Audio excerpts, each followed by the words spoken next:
প্রিয় চাকরি প্রত্যাশী বন্ধুরা, আসসালামু আলাইকুম। আশা করি আল্লাহর রহমতে আপনারা সকলে ভালো আছেন। তো বাংলাদেশ ব্যাংকে ২০২৬ সালের নতুন নিয়োগ বিজ্ঞপ্তি প্রকাশিত হয়েছে। তো দেখতে পাচ্ছেন ১ জানুয়ারি ২০২৬ খ্রিস্টাব্দ তারিখে প্রকাশিত বাংলাদেশ ব্যাংকের নিয়োগ বিজ্ঞপ্তি। তো অনেক ক্যাটাগরির পদ রয়েছে। তো প্রত্যেকটা পদের আবেদনের ক্ষেত্রে শিক্ষাগত যোগ্যতা, বেতন স্কেল, আবেদন কিভাবে করতে হবে, এভরিথিং সবকিছুই জানতে পারবেন আজকের এই ভিডিওটির মাধ্যমে। তাই ভিডিওটি শেষ পর্যন্ত দেখতে থাকুন।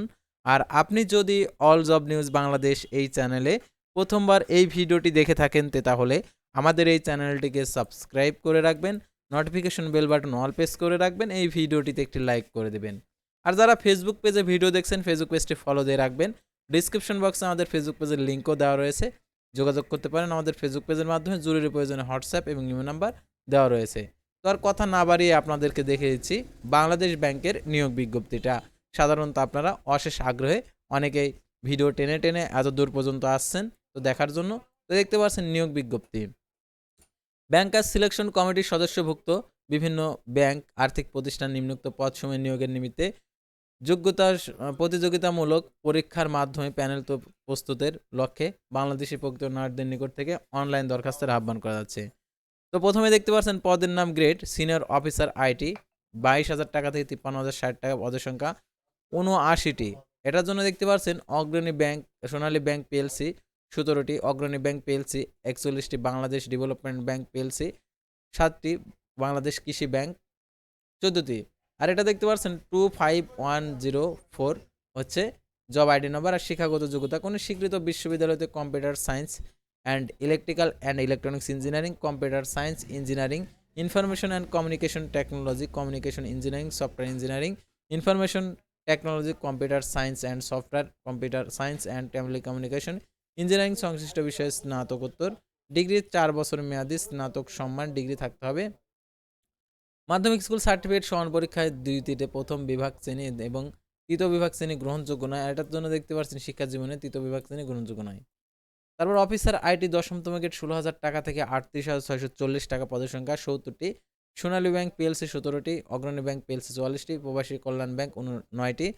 25105 এটার জন্য স্বীকৃত কোনো বিশ্ববিদ্যালয় হতে computer science, electrical and electronics engineering, computer science and engineering, information and communication technology, information and communication engineering, software engineering, information and technology, computer science and software engineering, computer science and telecommunication engineering বিষয়ে স্নাতকোত্তর degree 4 বছর মেয়াদি।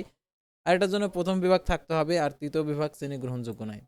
Assistant programmer, senior programmer officer, assistant programmer ৯তম গ্রেডে ২২,০০০ টাকা থেকে ৫৩,০৬০ টাকা, পদের সংখ্যা ৩৩টি, Sonali bank PLC ৩১, Rupali bank PLC 20টি, বাংলাদেশ কৃষি ব্যাংক 6টি, রাজশাহী কৃষি উন্নয়ন ব্যাংক 2টি, Bangladesh house building finance corporation 1টি, ইনভেস্টমেন্ট কর্পোরেশন অব বাংলাদেশ 2টি, কর্মসংস্থান ব্যাংক 1টি। 25106 জব আইডি নম্বর আবেদন করার ক্ষেত্রে লাগবে স্বীকৃত কোনো বিশ্ববিদ্যালয় হতে computer science and engineering, electrical and electronics engineering, information and communication technology, information and engineering, software engineering, information and technology, computer science and engineering, computer science and telecommunication engineering, স্নাতকোত্তর degree 4 বছর মেয়াদী স্নাতক সম্মান ডিগ্রি থাকতে হবে। 2টিতে প্রথম বিভাগ থাকতে হবে, আর তৃতীয় বিভাগ শ্রেণী গ্রহণযোগ্য নয়। Assistant engineer IT, senior officer, assistant hardware, assistant maintenance, engine সহকারী মেনটেন্স, ইঞ্জিন সহকারী, রক্ষণাবেক্ষণ প্রকৌশলী ২২,০০০ টাকা থেকে ৫৩,০৬০ টাকা, পদের সংখ্যা ৫৪টি, সোনালী ব্যাংক পিএলসি ৩টি, রূপালী bank PLC ১৫টি, Bangladesh Krishi bank 6টি, আনসার ভিডিপি উন্নয়ন ব্যাংক 6টি, প্রবাসী কল্যাণ ব্যাংক ২৪টি। জব আইডি নম্বর 1225107। আর কোনো স্বীকৃত বিশ্ববিদ্যালয় হতে computer science and engineering, information and communication technology, information and communication engineering, software engineering, electrical and electronics engineering, information and technology, computer science and software engineering, computer science telecommunication engineering সংশ্লিষ্ট বিষয়ে স্নাতকোত্তর 4 বছর মেয়াদী, 2টিতে প্রথম বিভাগ শ্রেণী থাকতে হবে, আর এটার জন্য তৃতীয় বিভাগ শ্রেণী গ্রহণযোগ্য নয় মাধ্যমিক স্কুলের ক্ষেত্রে। অ্যাসিস্ট্যান্ট ডাটাবেস অ্যাডমিনিস্ট্রেটর এটা ২২,০০০ টাকা থেকে ৫৩,০৬০ টাকা, তৎসহ নিয়ম অনুযায়ী পদীয় সুবিধা, পদের সংখ্যা 1টি, সোনালী ব্যাংক পিএলসি নিবে। আর এটার জন্য জব আইডি নম্বর 25108 কোনো স্বীকৃত বিশ্ববিদ্যালয় হতে কম্পিউটার সায়েন্স, ঠিক একই যোগ্যতা, সেজন্য আমি আর রিপিট করছি না। তারপরে দেখতে পাচ্ছেন 6 নম্বর senior assistant assistant network engineering, assistant network system engineering, এটা হচ্ছে 22,53 60 টাকা, পদের সংখ্যা 21টি। রূপালী ব্যাংক পিএলসি 20টি, কৃষি উন্নয়ন ব্যাংক রাজশাহী কৃষি উন্নয়ন ব্যাংক 1টি। 25109, এটার জন্য কোনো স্বীকৃত বিশ্ববিদ্যালয়তে কম্পিউটার সায়েন্স অ্যান্ড ইঞ্জিনিয়ারিং ঠিক একই 4 বছর মেয়াদী স্নাতকোত্তর ডিগ্রি থাকতে হবে, 2টিতে প্রথম বিভাগ। আর তৃতীয় বিভাগ শ্রেণী গ্রহণযোগ্য নয়। চিপস মেইনটেন্স ইঞ্জিনিয়ার গ্রেড হচ্ছে তৃতীয়, এটা হচ্ছে 56,500 টাকা থেকে 74,400 টাকা। এটার জন্য পদের সংখ্যা 1টি। এটার জন্য প্রবাসী কল্যাণ ব্যাংকের জন্য 25110, আর এটার জন্য প্রিন্সিপাল মেইনটেন্স ইঞ্জিনিয়ারিং সমান এবং 3 বছর মেয়াদী নবমতম গ্রেডের 15 বছরের চাকরির অভিজ্ঞতা।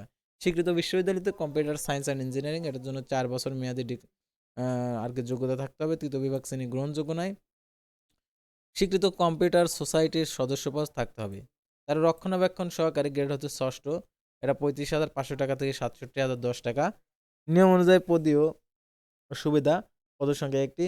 আনসার ভিডিপি উন্নয়ন ব্যাংক 2,500 25111 আর কি জব আইডি নম্বর, কোন স্বীকৃত বিশ্ববিদ্যালয় হতে computer science engineering, engineering electrical engineering, information communication technology দ্বিতীয় শ্রেণী সমান সিপিতে স্নাতকোত্তর ডিগ্রি।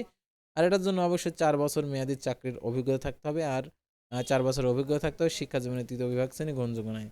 আর এখানে আর কি সকল পদের ক্ষেত্রে যোগ্যতার মান নির্ধারণ 3 পয়েন্ট চতুর্থ প্রথম বিভাগ, 2 পয়েন্ট থেকে 3 পয়েন্টের কম দ্বিতীয় বিভাগ। অনুমোদিত বিশ্ববিদ্যালয় কর্তৃক সিজিপিএ 4 পয়েন্ট স্কেলে 3 পয়েন্ট চতুর্থ, আর 5 পয়েন্ট স্কেলে 3 পয়েন্ট চতুর্থ হচ্ছে প্রথম বিভাগ, 3.75 থেকে চতুর্থ হচ্ছে প্রথম বিভাগ, 2.25 চতুর্থ 3 পয়েন্টের কম হচ্ছে দ্বিতীয় বিভাগ, 2.813 3.75 এর কম হচ্ছে দ্বিতীয় বিভাগ। আর ক্রমিক 1 থেকে 6 নং পর্যন্ত প্রার্থীদের বয়সসীমা সর্বনিম্ন 21, সর্বোচ্চ 32 বছর। বয়স প্রমাণের ক্ষেত্রে অ্যাফিডেভিট গ্রহণযোগ্য নয়। আর আবেদন দাখিলের শেষ সময় 1 ফেব্রুয়ারি 2026 রাত 11:59 পর্যন্ত। আর আবেদন ফি 200 টাকা, আর অনগ্রসর ক্ষুদ্র নিগোষ্ঠী প্রার্থীদের ক্ষেত্রে 50 টাকা। আর যারা নতুন প্রার্থী রয়েছেন তাদেরকে অবশ্যই বিডি জবসের সিবি তৈরি করতে হবে। আর সিবি যদি আপনি নিজে তৈরি না করতে পারেন তাহলে যে কোনো একটি অনলাইন সেবা সম্বলিত একটি কম্পিউটার দোকানে গিয়ে আপনি সিবিটা তৈরি করে অবশ্যই আবেদনটা করতে পারবেন। আর সিবিটা একবার তৈরি করা হলে আপনি প্রত্যেকটা সার্কুলারেই শুধু আবেদন করতে পারবেন, কোনো আর আপনার ঝামেলা থাকবে না। অর্থাৎ একটি সিবিতে আপনি আপনার বয়স যতদিন রয়েছে ততদিন পর্যন্ত আবেদন করতে পারবেন। সেহেতু সেই সিবিটি অবশ্যই সুন্দরভাবে তৈরি করবেন।